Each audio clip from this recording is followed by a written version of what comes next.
Papaano naman daw mag-update ng payout account from bank account to PayPal. Pumunta lang sa inyong Facebook account. Next, click hamburger sign. Professional dashboard. Scroll down, pindutin ang payouts. Pindutin ang settings sa taas.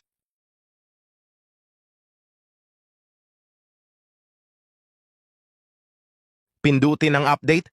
Bago yan, may note po siya na kapag nagpalit po ng payment account ay .mayday-delayed.po ang earnings o maho-hold lang. Naman po, dapat ng mga 5 days to check if yung .po talaga ang payment account po ninyo. Same with .bank transfer din po and wireless transfer. So dito po sa ibaba yung pangatlo ay link your .paypal account. Pindutin lang po ninyo ito at ilog in ang bank account ninyo. Swift code ng bangko at ilagay ang bank account, then click link payout method sa ibaba.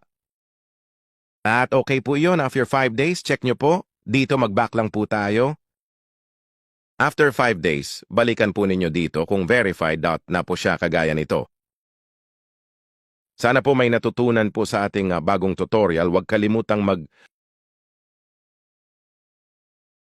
Thanks for watching.